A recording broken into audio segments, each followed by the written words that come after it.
you can register for that at oldcapitalpodcast.com. And then also, here's a flyer for our event on September 13th. So this is almost like how many people are coming to September 13th event? Awesome. So we'll probably have close to 500 people at that event. We'll be in the stadium, and that's a full day event with the keynote coming from Roger Staubach. So that should be an awesome event.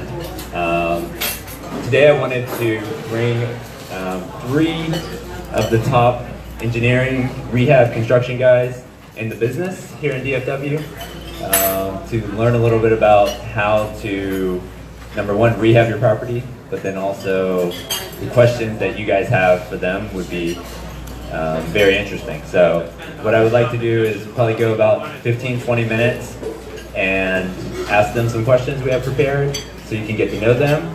But then the last 10 minutes or so, have you guys ask your questions. So get your questions ready and we'll get going.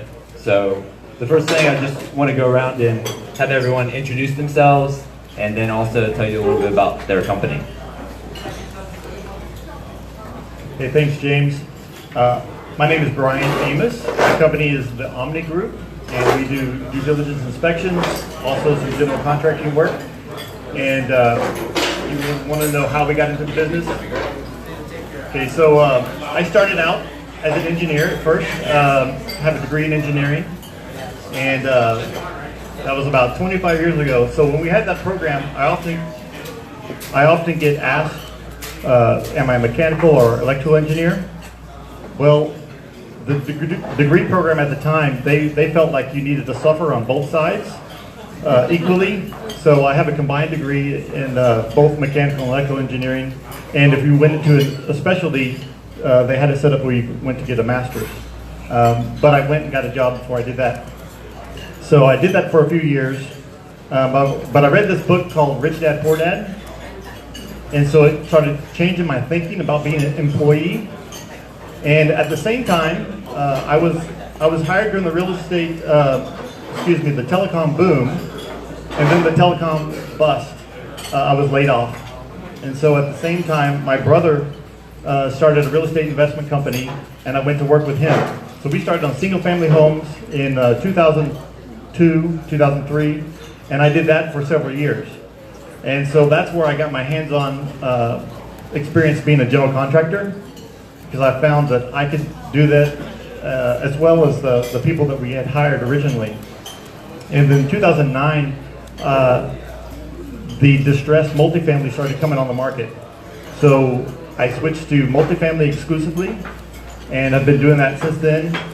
And the due diligence portion, which I'm most known for, really came about kind of organically, where I worked with another experienced investor, and with my general contracting background and his experience managing and operating properties, we put together a due diligence checklist and a process specifically for investors. Now, a lot of times you get this from the lender. We'll go through what they want to see from the lender standpoint. Well, no one was doing it from the investor standpoint. And so I would do it here and there, and other investors would see what we've been doing, and they'd go, well, can you do that for my property? Well, that happened, and it kind of snowballed until really that's my primary business now, is the due diligence. And so that's what I've been doing. Well, been in the business for about 8-9 years, due diligence, 15 years in general contracting. Great. Thank you, James. My name is George Abreu. My company is J&T Developers. We're a general contractor, general and roofing contractor. My background is somewhat similar to Brian's. I also have an engineering degree, electrical. They didn't have that combined. And after university, I went to work for UPS in their engineering department. But I just wasn't wanting to be an engineer. I kept reading books, and I ended up actually going to single-family real estate investments. We did that for a couple of years, and we were focusing on fix and flips, but having trouble finding a contractor.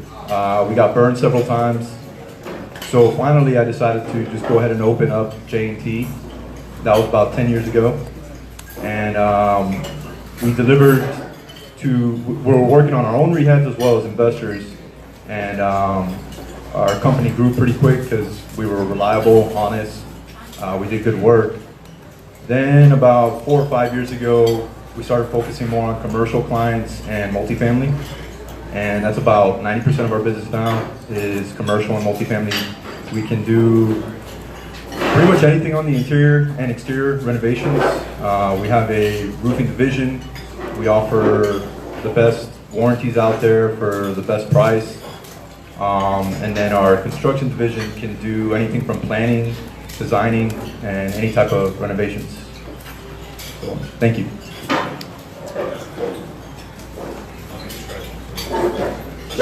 Hi, Lee Raphael, Ramco Renovations. Been in business about 13 years. I'm not an engineer. I didn't go to school for engineering. I actually was a finance major. So I started off as an asset manager. I actually had about 6 million square feet that I asset managed. We had a mall out in Fort Worth and an office building. We started doing our own in-house renovations. So I've been involved in multifamily since about the mid-2000s. City National Bank was our first client. They started getting back a bunch of apartments from some California owners, these 1031 exchange guys. Exactly. So the city started putting a lot of these apartment deals in, basically they were out of code, and City National Bank didn't have a contractor in Texas. So we started kind of analyzing some of these deals on the side. We started actually doing the renovations for the bank. We actually bought a few of the deals. So we had some multifamily during that hard time in 2005, 2006. So we started renovating for City National Bank. We started through them, we started working with Graystar, Lincoln, BH, a lot of the large management companies. So we used to do some retail, some office. We strictly for 13 years been doing multifamily. We do mid-rises. We've done a lot of the deals up and down here by Galleria.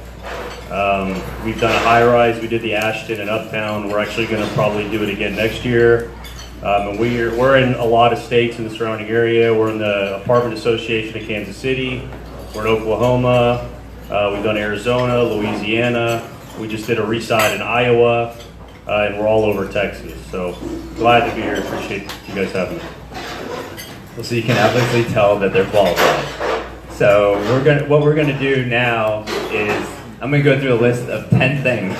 So if you want to get your pens out, 10 things, and we're gonna highlight those 10 items that you should be making sure that, number one, you get inspected, but then also what you should be looking for once you receive information from your contractor. So we're just going to jump around, and we're going to have one person take each one of these. So number one, the roof. So who wants to take that one? So on your roofing, you definitely want to get your roofs inspected, no matter what the broker or the seller tells you. I know of one recently, an investor was told that the roofs were replaced. They weren't actually replaced, they were just coated, and they weren't coated properly. And we did a core sample, and the roof was a mess. So luckily, they did the right thing, and they got it inspected, and they were able to budget to replace the roofs. So definitely inspect them. If they're flat roofs, you want to get a core sample because you want to see what that roof is built up on and what type of system you're dealing with.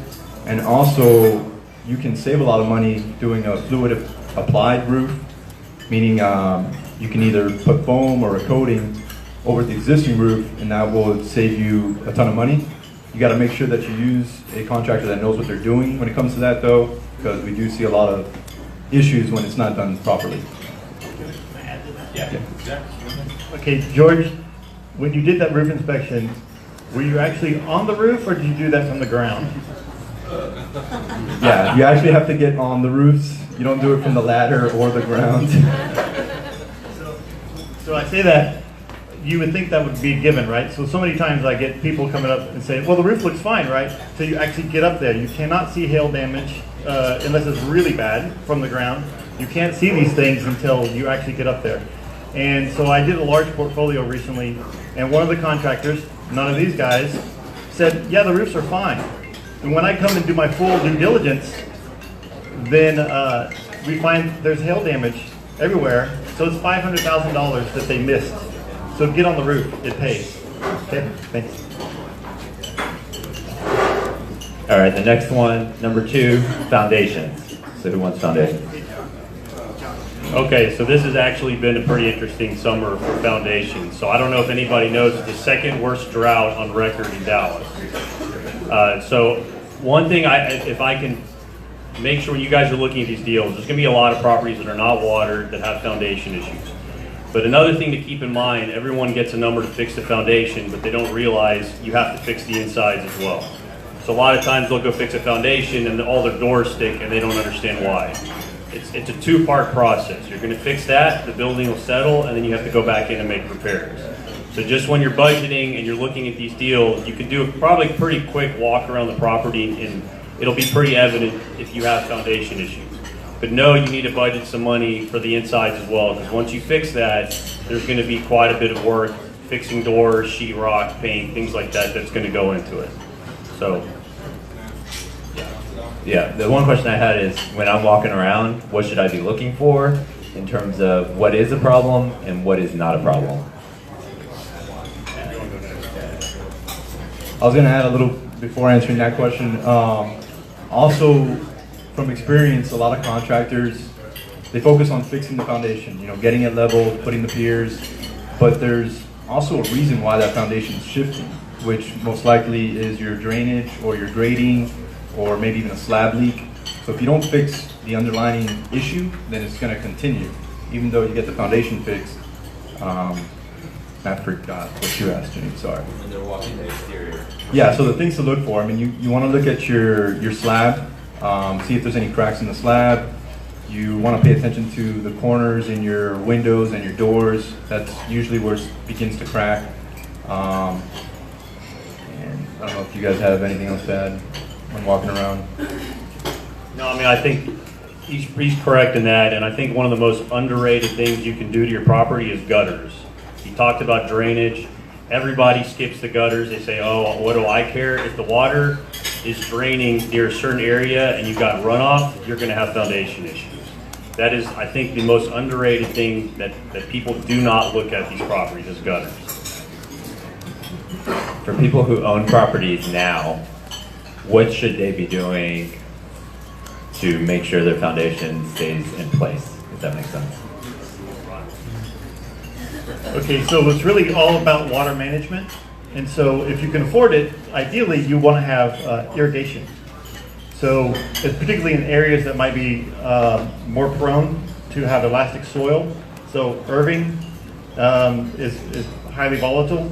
So if you can irrigate around, definitely look for drainage issues. Have your gutters installed. And when you see signs of movement, get it checked out, and maybe you can get it adjusted before it causes the collateral damage, before it goes too far. Next one, number 3, is sewer lines.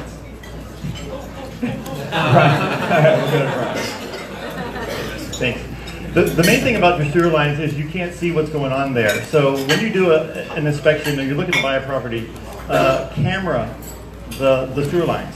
Everything that's accessible, take a look at it, because you're looking for separations, you're looking for what kind of pipe it is.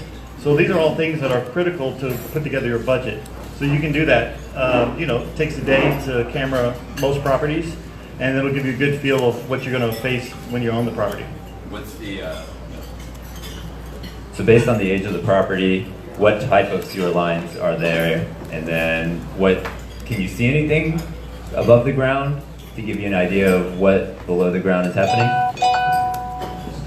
As far as age of the sewer lines, in the early 80s they switched to PVC. So anything before 80s or right at 1980, 81, you'll have cast iron. So 60s and 70s properties are cast iron.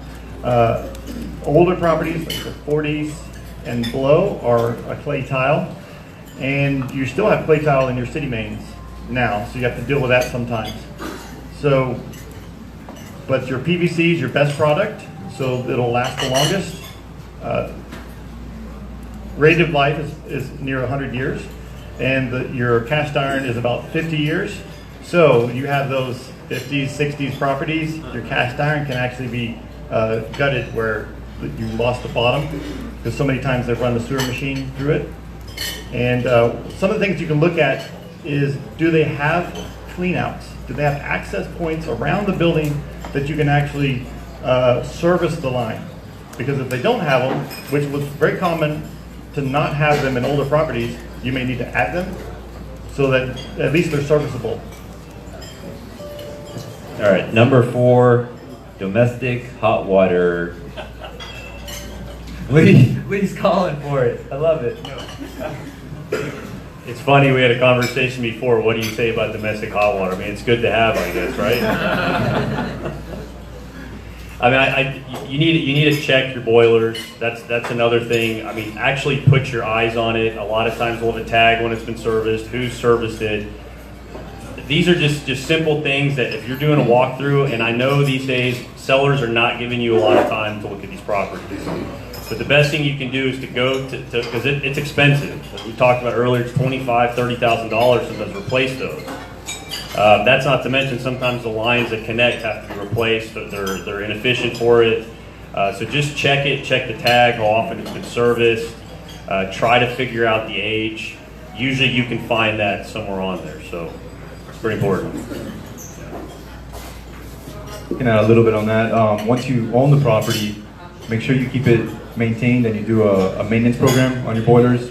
It'll make it last longer, it'll keep it more energy efficient. And so if you take a poll of how many of your average maintenance guys that run and make readies and do work orders on a property know how to maintain a boiler, the average is 0. So you really need, if you do, or if you're lucky enough to have that trained maintenance guy, keep a hold of him. But if you don't, you need to hire a service contract to have that checked out annually, because it's very simple maintenance items that cause big ticket items later down the road. So just check it out. So when we're walking a property, we'll look at the age of the boiler. If they have individual hot water heaters, is that anything we should be looking for when we see those? I mean, it seems a little easier, but you don't have the big price hit. You won't have $25,000, $30,000 to replace that. It's generally $600 to $800 depending on where it's located. You're looking for your T&P lines. Make sure they're properly routed to the outside. Drain pans. One of the things in many different cities, if you have a new water heater and if it wasn't brought up to code, and then you apply for your CO, they do a sample number of units, the city inspector will walk through, they'll see, well, this is a new water heater. Well, I didn't put it in, I just bought this property. You need to bring it up to code. Because anything in the last few years, they feel obligated to add that to your list of items to do. So bring it up to code. number 5 is HVAC. Who wants HVAC? Maybe talk about, so a lot of properties might have a chiller on it now and then compared to individual HVAC. Maybe talk about chillers first. Anybody want to talk about chillers? What should you be looking for? So there's 2 types of chillers. There's going to be an air-cooled chiller that you'll hear the fans running. It's actually is self-contained to one big chiller. The water-cooled will have 2 different components. You'll have the cooling tower, and then you have an internal component in a mechanical room. Really, from what you're looking for, the age, and when you're looking for a property, you're just doing a property tour, you're asking the manager, you're asking the maintenance guys, how old is this, what's the history, and before you can do a follow-up, more detailed. Because generally, they last about 20 years if they're well maintained, and if you're older than that, you're going to need to get it checked out. So cost for a chiller, so the air-cooled chiller is about $1,000 a ton. So if you have a 70-ton chiller, it's about 70 grand, then you have to install. So that's a rule of thumb. A water-cooled chiller is about $300 per ton for just the chiller. And then you have a cooling tower. So you can have a chiller that's 100 grand and a cooling tower that's 100 grand. So that gets expensive really fast. So you want to make sure they're well maintained.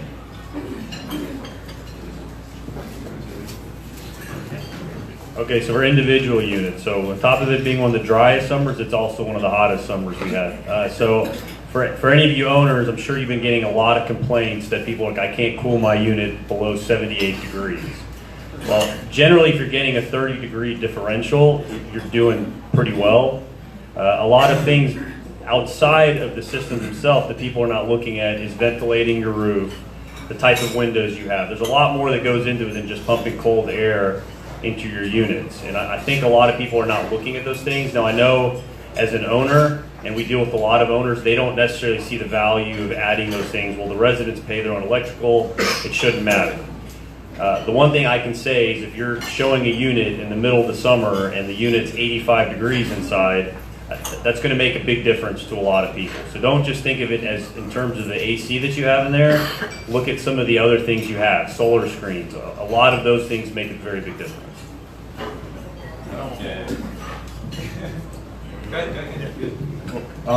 One point I wanted to make on the individual units, you want to check the age and what type of refrigerant it has. If it's got Freon versus the new refrigerant, which is Puron, you're going to pay a lot more in maintenance. They're trying to get rid of Freon altogether.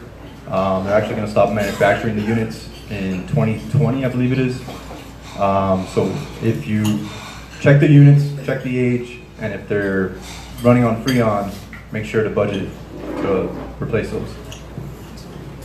So particularly when they're individual split systems, is what they're called, many times this is not actually in an investor's budget. So I want to make sure that this is one of the items that you actually budget for. Now you may handle this in-house, and you have good maintenance staff that can do it, but it needs to be an item that you don't just assume that it's going to be carried out with your management company. So many times I'll get a budget and say, how does this look? I'm like, well, where's your HVAC? Oh, the maintenance is going to take care of that. You know, my management company. Well, you have these issues where you have hot summers, and you have, this is one of the top things that will cause you to lose residents if you don't have proper air conditioning. So I want to make sure that you at least account for a percentage that you're going to replace or service right up front before you take over property. So number 6 here, electrical, which could include panels, it could include wiring. So what should people be looking for, good, bad, and ugly on electrical? I think the uglies, if you have aluminum wiring and understanding what you have to do. I mean, generally, I'd say most properties in the 60s, things like that, had aluminum wiring. And one of the reasons, I guess, so everybody understands why that catches fire, why it's a fire hazard, is they put paper inside the actual electrical line. So a lot of times you'll have an electrical short, that entire thing will catch fire, and everything will catch fire. So we do quite a bit of putting either purple wire nuts, Kohler switches. You need to look at that because that is a fire hazard, and it'll probably, if I'm correct, change your insurance. It'll change a lot of things. But that's definitely one thing you probably want to check is what type of wiring you have, because it is a fire hazard to have aluminum. So speaking of fires, if you have Federal Pacific panels, you definitely want to budget to replace those. You know, they're known for catching fire, and the insurance is not going to like that either. So question for you, who's doing that checking? Who's actually checking the panels? I think you should look at every single panel and the electrician too to check the wiring and everything, yes. So my point is, and they use them as well, but you need a licensed electrician, right? So if you certify that this panel is okay or the wiring's okay, and then an incident does happen, we want to know who actually verified it. So right, so it's very important. Somewhere in your process of due diligence, you need to bring in a licensed electrician to take a look at your wiring. All right, exterior repairs. It's a very broad term, but anything, you pick one thing when you're walking a property, what's the first thing that usually jumps out at you? Okay, if you paint rotted wood, you probably won't get much of a warranty, and it's not going to last for a long time. So I think that's something that's very easily identifiable. when you're walking it, actually put your hands on it, push on it. If you need to take a knife, any brokers in here, sorry, but you need to check that, because we get a lot of people that will walk and say, well, we just want to put a coat of paint on it, and then after 6 months, they're like, why is the paint falling off my property? Is that covered under warranty? What, rot the paint? Generally, a paint company, Sherwin-Williams, PPG, Behr, any of them, the best thing to do is get them to write a spec. If you want a warranty on it, let them go around, see it, and they'll give you specifically, you have to do X, Y, and Z to get your warranty. A lot of people skip that. But if they see you painting rotted wood, or you don't do the proper measures to fix that, you will not have a warranty on your property. What do you recommend?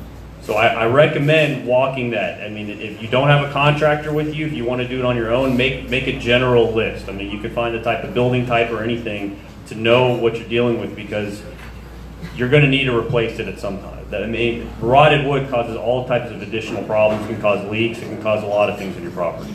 So just know that when you're walking it, touch it, push on it. Sometimes it can be scraped and painted, but if it's rotted, you should probably check and make sure if it is or not. One thing which we don't see very often, but if your building has stucco, I suggest you get a professional to inspect it, take a close look at it. We've had to come back and replace a lot of stucco from the builder not installing it correctly, water getting in it, and then it causes the framing members to become rotted as well. So yeah, pay attention to stucco. One good rule of thumb, if you have that knife that we didn't really use, but if you peel that paint off and there's any fibers on the back of the paint, any of that stucco, any wood fibers, it's not going to be covered under warranty. So Sherwin-Williams will only cover, or other manufacturers will only cover, if it's the paint that fails, not the underlying substrate. So if that peels off, you see that on the back side of the paint, it won't be covered. I don't know what number this is, but parking lot. Seems pretty obvious, but maybe go through the two types of parking lots that people typically have and the age, and then what to be looking for. So if someone wants to cover asphalt and concrete. Yeah. So one of the reasons parking lots are on the list in the first place is because it's really easy for the lender's inspector to check out, right? They don't want to climb on the roof. They don't want to walk the whole property, but they can see the parking lot. So they're really picky on parking lots. And so you have two different types. You have asphalt and you have concrete. And concrete will last longer. Will last up to 50 years if it's a good strength concrete. And asphalt generally lasts about 20 years for an overlay. But most of these are B, C class properties. You're going to have to redo that overlay or do patch repairs. One thing on asphalt, you want to make sure that sometimes you can just do a seal coat and it can last a couple more years versus having to do an overlay. Some contractors will push you to do the overlay, but get some different opinions to sometimes the seal coat, and we're talking about saving $1.50 to $1.70 a square foot, which can add up quite a bit. I guess be very careful of having your in-house guys try to repair sidewalk or concrete. A lot of times they don't know to put rebar in there, they don't tether it to another piece of concrete, and then within 2 months it just moves. So just be very careful. That's the one area I would not recommend having an amateur try to fix. That, because it'll look good for a little bit and it'll be gone quick, and you may cause other issues. All right, this is the last one. Interior upgrades. So what do you guys see investors do for interior upgrades? And then what do you like to do?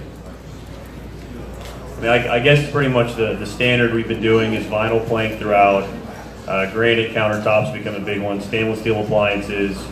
I mean, really, it's becoming difficult, I guess, to differentiate your property from another one. A lot of times people will put a different type of backsplash. One thing we've been seeing a lot of, and you guys could all probably take advantage of, is a lot of these cities are actually paying out to have energy efficient toilets. We're doing 2 and 4 work right now where the city actually paid for the toilets, for the faucets, and for the aerators, where they're paying to have them all replaced. I guess there's money available for a lot of that. So you got to look at some different programs that exist that you could possibly get a lot of that stuff fixed and taken care of. But I mean, pretty much it's new cabinet fronts. That's generally what we're seeing. touch on costs. Yeah. So yeah, I mean, pretty much the same things that Lee said on the upgrades, you know, with the vinyl planks and countertops. On the countertops, I still see a lot of investors asking for Formica, and honestly, the price difference between Formica and an affordable granite is not much more. Your granite's going to last longer. It's probably going to get you even higher rents. So I suggest going with the granite. Newer things I've seen being done, or that we're doing, is adding plugs with USB ports to kind of stand out from other units, other buildings. And Just to comment on cost, so you're going to have two different types of interior rehab. The first one's going to be just a make-ready, right? You're not, and as opposed to an upgrade. So you have a make-ready cost, and it generally runs, for me, upon average, about $1,500 per unit. Some rougher properties, maybe a little bit higher. But your make-ready, your upgrade cost is going to be about $4,500 per unit. So that does new flooring, new appliances, all your fixtures, you're upgrading your bathrooms. So that's on average, and that is for if you have an assembly line. Okay, you're doing a lot of units. If you're doing one or two, your price is going to be more expensive than that. So keep that in mind. But on average, your make-ready cost is about $1,500 to turn that unit, and your upgrade is about $4,500. So in the next, I'm going to throw out a couple more questions, and then we'll open it up to the audience here to take some questions. But when should investors engage you guys? And start there. For due diligence, you want to engage me when you are investing final, or you have an accepted LOI. So then you have about a week and a half to 2 weeks, depending on how long it takes to negotiate that PSA, to get me on the schedule for due diligence. as far as us getting out there, we'd like to get out there when there's a PNS, signed purchase agreement, PSA, and we'll work with you during the bidding period or LOI. But as far as we can't go out to every single property, so we can answer some questions if you have, or if there's a something you want us to look at you're not sure about. We can work with you on that. We're looking to build relationships, so we'll get out there. I'd always say the earlier the better.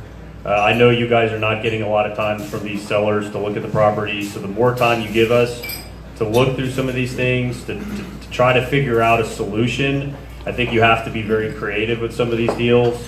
And it's better to know sooner than later if you have some type of big problem with the property. I wish every seller was very straightforward and would give you all the information, but you're going to have to try to figure it out. So the sooner in the process you can get a contractor out there to look at it, the more time that buys you to understand what you have. So a lot of people have their property management company do a lot of the rehab. Why should people reach out to you guys to maybe do the rehab instead of doing it in-house? Last week we had property management up here, or last month we had property management, but I'd love to hear why. So a lot of people will ask why they should use somebody outside of that. Okay, so first of all, we work with a lot of property managers, and we love working with them. We also work a lot with property owners directly.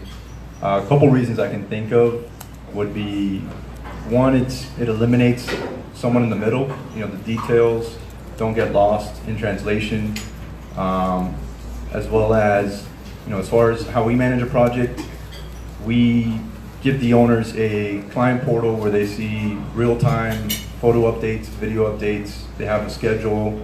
We process our change orders, our payments, everything through there. So it's very hands-off. We like to say if the client's not calling us or emailing us asking for updates, we've done our job. So that kind of eliminates having the property manager there. And, So I guess I liken this to a sports analogy of a pitcher with a fastball. as a contractor, this is what we do for a living, and this is what we look at. A lot of times, the management company is probably looking at 6 other deals, and sometimes it's the same clients looking at the same deal. This is what we do for a living, and I find that sometimes the management companies, we work with a lot of the management companies as well. They call us to do the due diligence. A contractor is going to be able to, I guess, to be a little more clear on what the issues are. And sometimes you're not going to like what you hear, but I think they're going to be a little more, I'm not going to say straightforward, but they're going to tell you how it is, versus sometimes the management company may not, the people they have may not understand those issues. So it's better to know the issues going into the deal and how to fix that versus saying, oh, potentially you may need a budget, we're not sure. So. All right, are you guys ready for questions? You guys got your questions ready? So raise your hand if you have any questions for these guys, and we'll get over to you. I got a full list here, but if you guys have questions, raise your hand. Go ahead, Mike. When do you recommend changing individual water heaters in property purchasing? What age? So the question is, when should you change your individual water heater out? Anybody want to take this? Or what age? So a typical electric or gas water heater, the warranty is about 6 years. So, but it will last 9 to 11 years is the standard useful life. Now they can be there longer, and you may have to do maintenance to take out the anode, but 15 years is generally where you really need to seriously consider replacing that. And so what I do is you take a survey of all of those water heaters and see where you're at and get that top 10% when you take over. Yeah, go ahead, Greg. Some of your code issues that you've got on upgrading that, could you touch on those? Code issues on upgrades to water heaters? Water heaters. Like some of those you've got to actually drain to the exterior of the building. Correct. So now he asked about code issues that you have when upgrading to individual water heater. You need to have a drain pan. You need to have it drained properly to the exterior. Now, newer construction, it's already going to be built in. The problem you run into is on older construction when they want to bring it up to today's code. It means you got to cut through sheetrock. You got to exit to the exterior, and so that could be expensive. So you want to make sure that you're on the city's good side when you do that, and maybe you can negotiate that where you can put in a flood stop where it can be self-contained. You don't have to run a drain line out to the exterior. A flood stop is a circuit board basically that goes on the bottom of the drain pan, and if it starts to fill with water, it shuts off that valve. In the back, go ahead. On the tankless water heaters, do you recommend for new construction? And if so, how much do they cost, especially the electrical ones? So tankless water heater opinions. You thought we were not going to talk about domestic water heaters. So, okay, just to be honest, I don't know a plumber that likes a tankless water heater for an apartment complex. So we've done work on, Renai has a product, and there's other competitors out there, but really the boiler system is probably the most efficient use. The main problem for the electrical ones is the demand that you have for the supply. So you may cost a couple $1,000s to put in a unit, but it may cost you $10,000 to upgrade your service to provide that cost. Any other questions? Yeah, go ahead, Ken. So you guys were mentioning interior upgrades. Doing a batch of them is going to be different than doing one at a time. A lot of us now buying like stabilized property, so really only the opportunity to do the upgrade is during the turnover. So is there a process to kind of keep the cost down when you approach individual rehab versus like a batch of rehab? Sure. So the question is, a lot of deals you're having to do the rehab, let's say over the entire first year as units turn.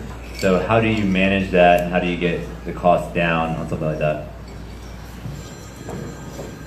So we actually get this request quite a bit. I mean, it's simply for, I'm sure you all know one of the hardest things today is labor. And if you're handing a guy 2 units versus 10 units, he's obviously going to charge you more. So in that situation, it's almost better for an owner to have each individualized practice, whereas you've got your painters, and then you got your flooring company. It's almost, if you're doing 1 or 2 a month, it's almost better to do that in-house.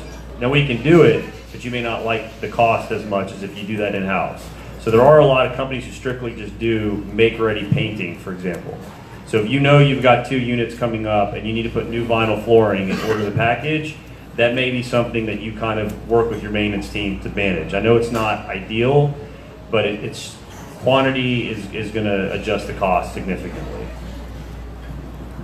I would also add that if you can, even though it's going to be spread out, if you can still batch it together, you know, saying there's going to be a total of, let's say, 20 units, we can still get you some bulk pricing in that, even though they're not all being done at the same time.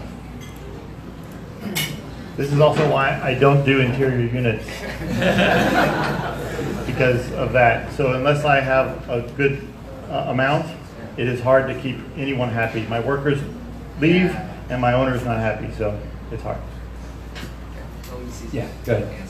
In terms of the Freon versus the Huron, is it going to be federally mandated? And also, is it just in terms of switching it out, or do you have to switch out the units? So the question's around HVAC.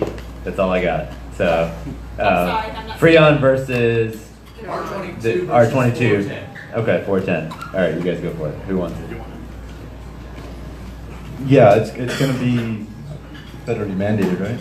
Or, yeah. And you have to switch out the whole unit, the interior and the exterior units. So the problem is the Freon is not compatible at all. And so if you have residue of R22 in the lines, unless you've cleaned them very well, it will end up damaging your new condenser, and then you wasted your money. Yeah, go ahead. When walking the exterior of the building, and when do you know it is time to change the windows? The question is, Factors. when do you change the windows when you're walking around? Can you figure it out? Well, the first we talked about is, I guess, foundation. You start seeing movement and the windows are completely out of whack. You can't open and close them. A lot of these older aluminum windows, you'll start seeing seals busted. When it looks like it's got milk on the inside of it, that's also a good indicator. And generally, with speaking about code as well, if you do start changing out, they have to be vinyl. And that's, a lot of people don't know that as well. Like, we do a lot of fire damage buildings, and the owners don't understand why the city is required them to change every single window to vinyl. That's the code. So if you've got the old aluminum windows, you can keep trying to put glass in there and things like that. But it's pretty evident. You'll see busted beads. You'll see a lot of that. And they're not efficient energy-wise. So. All right, we're gonna take one more. Who has it? One more question? I got one on my sheet, but anybody on Facebook? I got one on Facebook. Of course, Back to Facebook people. Back to the tankless water heaters. Told you. This one's for you, Brian. Brian. Why don't plumbers like the tankless water heaters? Okay, so question is, why don't plumbers like tankless water heaters? Okay, a lot of times you will not have the real capacity that you need based on the demand that the residents will put on it. And so you didn't put in enough, so it actually, you need a more expensive system than you were originally quoted. And they're really hard to service, so at least for most plumbers. And so that you have maintenance issues that they're called on all the time. So initial capacity is limited and serviceability is an issue. Okay, this is the last question. So at our conference, we're going to be using the Jumbotron, if you didn't see on the ad, right there. So we're going to be using the Jumbotron as our slide projector. So if you couldn't put an ad for your company, but if you could put an ad in front of 500 multifamily investors, what would it say? Or what motto or saying? So we do due diligence from the investor's perspective. Not an ad for your company. So like something that you would want them to know. Like what would you want investors to know if you had like a one line that you could put up there? What would it say? Just like, yeah. So Let's do one. investment is a team sport. You need all these guys. You need help, and we all have areas of expertise. Use those. That's your advantage. So this is one thing to tell investors, not about our company, just in general. Or about, yeah. So take your time on the front end, inspect the property, have a clear picture of what you're going to do with the property, and try to get all the details ironed out before you actually commence with your renovations. I'd say experience and trust. You guys have a million things to do.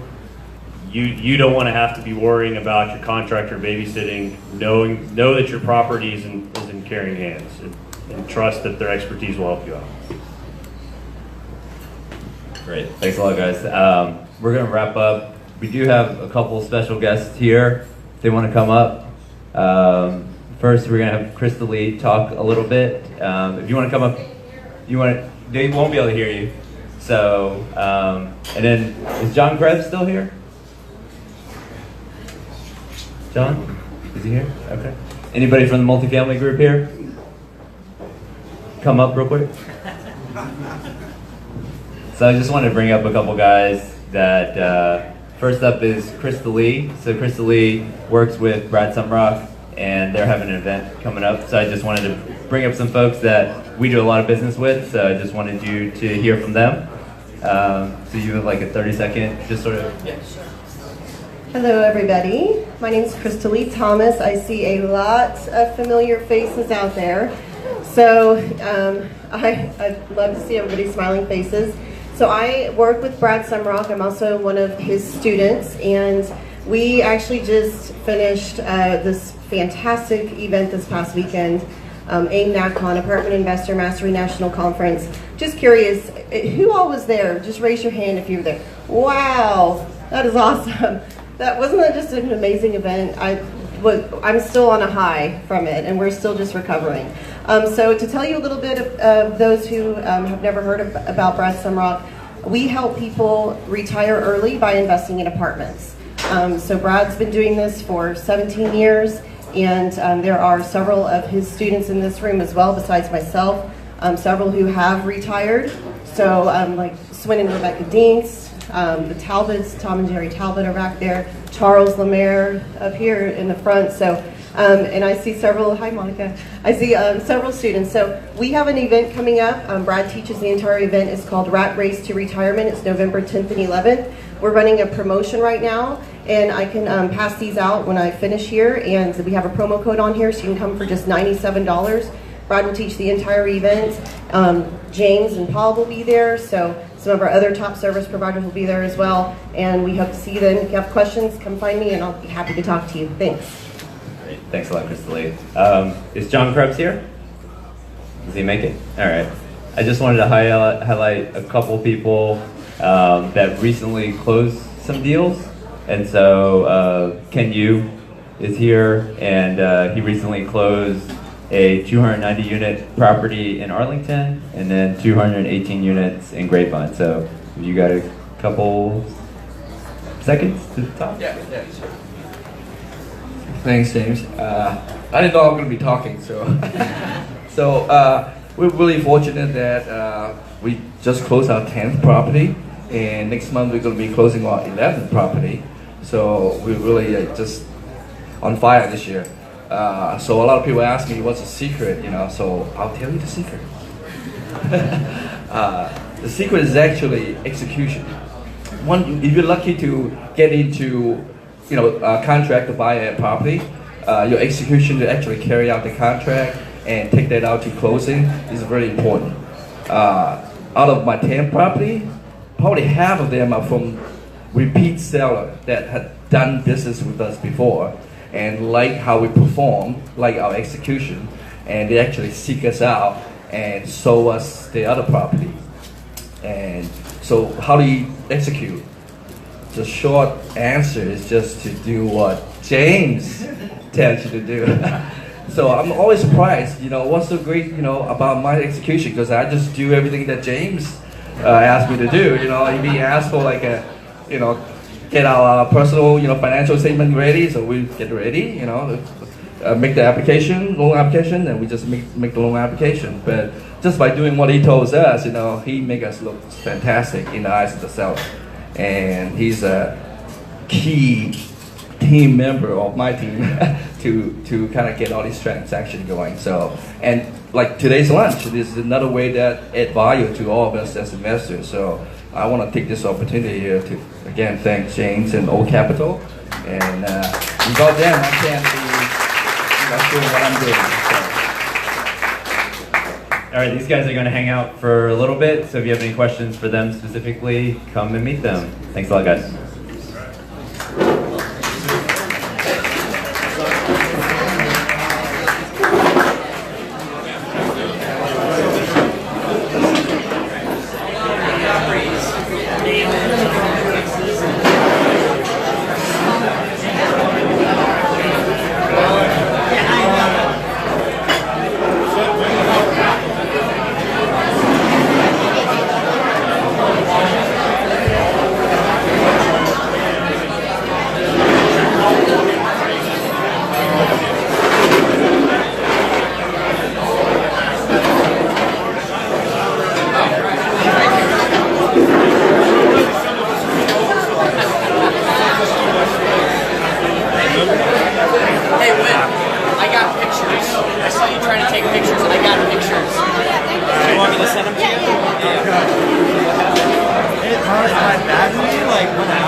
I always come with 100% charge and then run on like